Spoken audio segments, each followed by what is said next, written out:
Bonjour Catherine, merci de me recevoir. Est-ce que tu peux nous dire un mot sur ta profession? Présente-toi.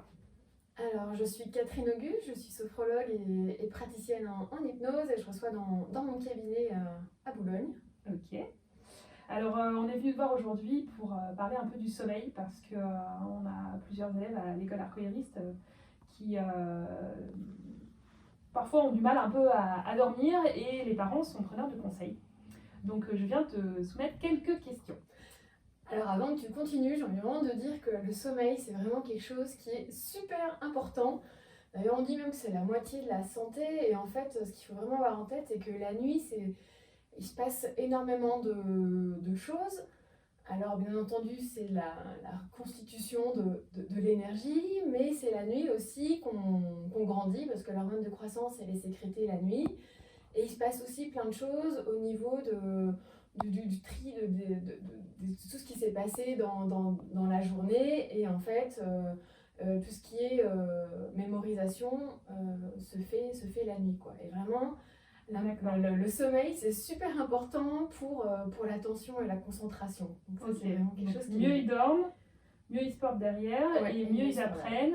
Et surtout, plus ils peuvent échanger, participer, expérimenter, vivre, quoi. Ouais. Et ça joue même aussi sur la confiance, en fait. Parce qu'effectivement, si l'enfant dort bien, il y a aussi, ça contribue aussi à une bonne confiance en lui. Ok, super intéressant.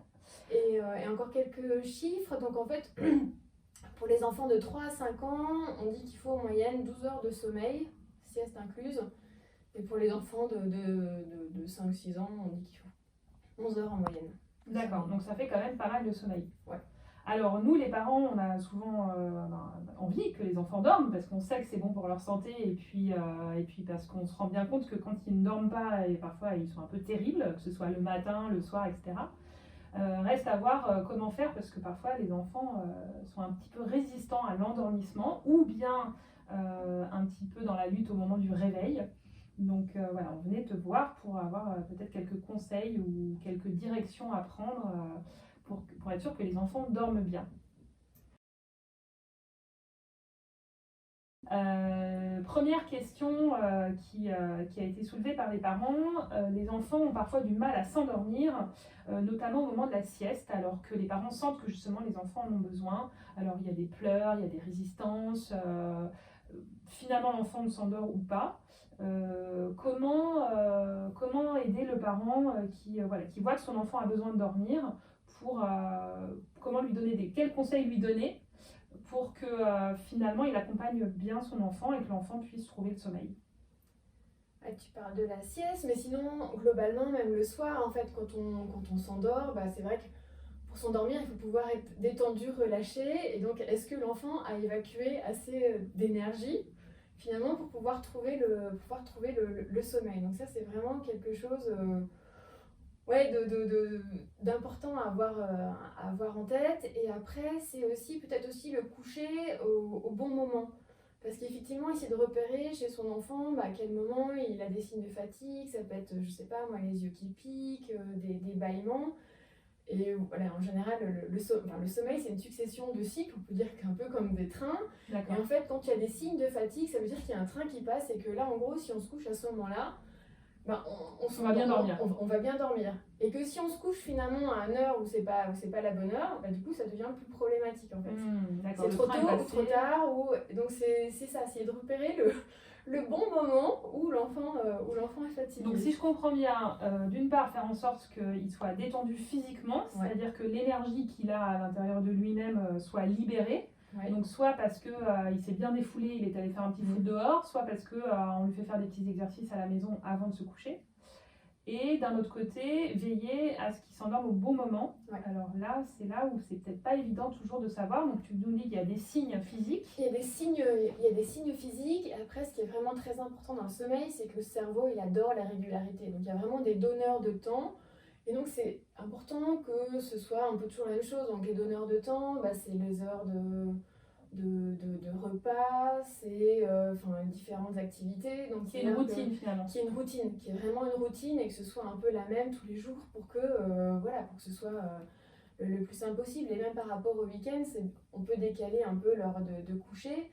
mais de 1 heure max, quoi. Enfin, faut pas que ce soit le week-end complètement grosse décalé, bringue. parce qu'après, c'est hyper compliqué. Enfin, vraiment, qu'il y ait vraiment une certaine régularité. Ok. Et donc après, si après il y a cette régularité, bah, c'est plus facile aussi de trouver le sommeil, parce que voilà, après on a une espèce de rituel, et du coup, Ok, je le comprends. sommeil vient. Et alors, tu parlais de la sieste et du soir. Finalement, le soir, est-ce que, donc s'il y a toujours des rituels qui sont appliqués, mais qu'on voit que le lendemain matin, l'enfant a du mal à se réveiller, est-ce qu'il faut changer ces rituels du soir? Comment ça se passe pour être sûr que l'enfant fasse finalement le nombre d'heures dont il a besoin de sommeil? Alors, pour savoir le vrai nombre d'heures dont l'enfant a besoin, c'est d'essayer de voir le week-end, ou même idéalement pendant les vacances, mais pas au début des vacances parce que l'enfant récupère, te dire voilà à quelle heure à quelle heure il se lève, à quelle heure il se couche, pour voir le nombre d'heures dont l'enfant a besoin. D'accord. Et donc de comparer ce nombre d'heures par rapport au nombre d'heures voilà, pendant la semaine par exemple, et s'il y a un gros décalage, donc là on peut se dire ok, je sais pas, s'il y a 2 heures d'écart, on peut se dire ok, là il y a vraiment un gros Besoin en plus. un besoin en plus, donc là il y a une dette de sommeil pour l'enfant. Donc il y a vraiment c'est d'avoir le bon quota. Donc il y a vraiment une question qui est très importante aussi pour le sommeil, c'est comment est mon enfant, enfin comment est mon enfant le matin, quoi. Est-ce qu'il est en forme ou est-ce qu'il n'est pas en forme? Donc si l'enfant est ça, c'est fatigué, vraiment un critère. ça veut dire qu'on l'a réveillé peut-être au moment où le train était encore en route, quoi. Donc ça veut dire que c'était peut-être pas le bon moment dans le cycle. Ou qu'il s'est couché un peu tard la veille, donc faire en sorte qu'il puisse se coucher plus tôt. Oui, c'est ça. Ça veut dire que si un enfant est vraiment fatigué le matin, ça veut dire qu'il a peut-être pas assez dormi. Il a besoin d'un peu plus de sommeil, effectivement. Et comme le matin, voilà, il y a un réveil qui sonne, de se dire bon, peut-être qu'on peut arriver à avancer peut-être À décaler le coucher. Ouais, à décaler le coucher. Et ce qu'il faut savoir aussi, c'est qu'il y a des gros dormeurs et des petits dormeurs, qui sont plutôt des couches tôt, plutôt des couches tard, mais globalement, on va dire que, ouais, je vais donner les horaires, tout à l'heure, on va dire environ 12 heures pour un petit. Donc, en fait, si je comprends bien, l'idéal, c'est qu'un enfant se réveille par lui-même le matin. Donc là, on est sûr qu'il a bien dormi. Oui. C'est un des éléments. Mais si on doit le réveiller parce qu'on a une contrainte comme aller à l'école, il faudrait qu'il puisse se réveiller. En tout cas qu'il ait un réveil facile, parce que donc en tenir compte par rapport à l'heure du coucher, c'est ça, pour être sûr qu'il aura le nombre d'heures dont lui a besoin. Après, ça va être un nombre d'heures variable en fonction des enfants. Oui, tout à fait. Ok. Alors c'est vrai que c'est pas toujours évident pour les parents, de rituel du soir aussi, de l'avancer, parce qu'ils rentrent un petit peu tard, qu'il y a le bain, le repas, etc. Mais si je comprends bien, finalement, le point de départ, c'est la contrainte du matin, puisqu'on a un horaire défini en semaine. Et par rapport à ça, prévoir l'horaire du soir, de coucher, pour que l'enfant ait le bon nombre d'heures. Ouais, et qu'il soit en forme. Et qu'il soit en forme toute la journée, pour apprendre des choses à l'arcoïris, bien sûr.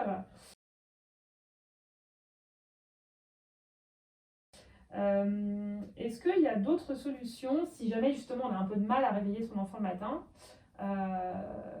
Comment est-ce qu'on peut faire pour l'énergiser un petit peu? Tu vois, tout à l'heure on parlait de les coucher, les désénergiser, et là au contraire l'énergiser un petit peu. Certains parents peuvent être un peu pris au dépourvu, et ça arrive que l'enfant soit devant la télévision pour finalement qu'il ouvre un œil. Est-ce que tu as d'autres techniques, d'autres idées à nous suggérer? Mais là, je pense que les enfants sont assez malins. Il s'est dit chouette, je sais que du coup, je vais aller devant la télé, donc ça va pas trop l'inciter à se lever tout seul. Tout seul non plus. Je pense qu'il y a. Après, il y a peut-être des habits. Justement, là, il y a ce rituel qui a peut-être été pris et qu'il faut aussi arriver à modifier ça.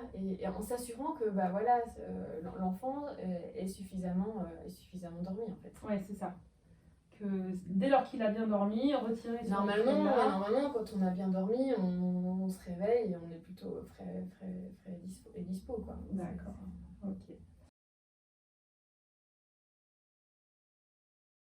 Il y a des enfants aussi, donc assez jeunes, qui ont autour de 3 ans et qui se réveillent encore la nuit pour demander un biberon, ou plutôt. L'enfant se réveille et la solution à un moment donné était de donner un biberon. Et elle est restée en fait. Ça me fait penser à deux choses. Soit est-ce que l'enfant a vraiment besoin de ça, ou est-ce que c'est devenu un rituel aussi. Comment arrêter finalement? Il y a des parents qui ont besoin de dormir eux aussi toute la nuit et voyant l'enfant grandir se demandent s'il n'y a pas une autre solution. Après, effectivement, s'il a bien mangé le soir, il n'y a pas de raison qu'il ait un biberon. Donc après, effectivement, il peut y avoir aussi une espèce de rituel où en fait, finalement, l'enfant se réveille et a l'habitude d'avoir son biberon. Et donc, ça devient une habitude. Et là, c'est aussi rechanger une habitude et peut-être expliquer à l'enfant que voilà, qu'il est grand maintenant, peut-être le rassurer. Sur le fait de dire qu'il est grand, que c'est plus un bébé. Donc après, je sais pas, après il y a tout le contexte aussi, peut-être familial, etc. Je sais pas s'il y a un petit frère, une petite sœur, qui peuvent aussi expliquer ce genre de choses. Mais ça va arriver à... D'accord. Est-ce que... Et après, ça c'est peut-être...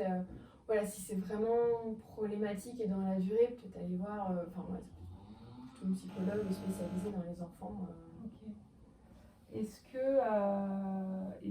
Est-ce qu'un enfant pourrait aussi bien se rendormir tout seul? Est-ce qu'un parent peut lui dire, bah voilà, là je vois que tu as besoin de te réveiller à un moment donné, mais tu vas retrouver le sommeil, et puis moi comme j'ai besoin de dormir, cette fois-ci je vais pas me lever, et expliquer à l'enfant. Ouais, je pense que c'est vraiment très important d'expliquer à l'enfant, il comprendra quoi. Oui, il comprendra. Ok. Et valoriser, lui dire que voilà, qu'il est grand et que, et que le parent se mette bien à l'écoute de l'enfant. C'est peut-être aussi un besoin d'attention de ses parents et trouver autre chose. Ok, on sait pas ce qui relève du besoin et ce qui relève de l'installation de l'habitude qui s'est installée en fait. Il faut peut-être désinstaller. Effectivement, on a eu des parents comme ça qui nous ont dit que leur enfant avait faim et il grignotait beaucoup enfin il grignotait. C'était des produits sains, mais et finalement j'ai invité les parents à ne pas donner le fameux biberon de l'après-midi et ils se sont rendus compte que c'était très efficace alors qu'au départ c'était pas évident pour eux parce qu'ils se sont dit oui mais il va pas assez manger, etc. Ça va être compliqué et finalement ils se sont rendus compte que ça se passait bien. Oui, c'est sûr que les enfants ils aiment bien avoir un cadre aussi. C'est ça. Changer les habitudes, finalement il faut que ça vienne des parents. L'initiative de changer de rituel, c'est le parent qui va le créer en fait. Ça ne peut pas venir de l'enfant. C'est le rôle de l'adulte de poser ce cadre-là et de le définir. Ok.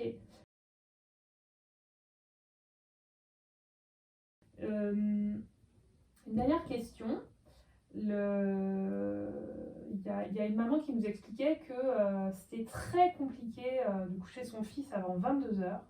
Alors c'est un petit garçon qui a 3 ans et vraiment il était dans l'opposition, dans la résistance, malgré les rituels, etc. On sentait qu'il y avait une tension. Alors du coup, évidemment, il est fatigué le lendemain matin. Tout est lié, on revient un petit peu sur un... Mais là, c'est vraiment, malgré la démarche des parents de mettre en place le rituel et peut-être de le coucher à un horaire qui correspond à ses besoins, l'enfant est dans la résistance.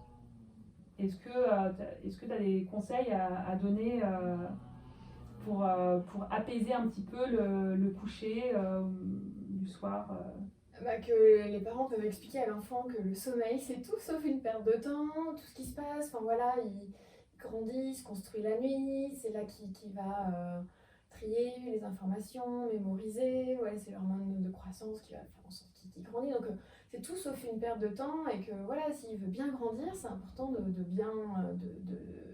bien dormir.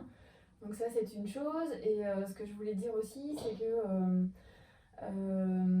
après si les parents ont tendance à... par rapport à ce que je disais aussi tout à l'heure, c'est vraiment aussi d'évacuer l'énergie. Donc après je sais pas s'il est tendu, ça va vraiment être compliqué de trouver le sommeil. Et après au niveau des émotions, c'est vrai que c'est toujours... les émotions sont hyper contagieuses. Donc effectivement, si l'enfant est énervé, le parent il peut aussi s'énerver. Et du coup, ça peut tourner en boucle et ça monte, sachant que l'enfant, il a du mal, lui, à réguler ses émotions.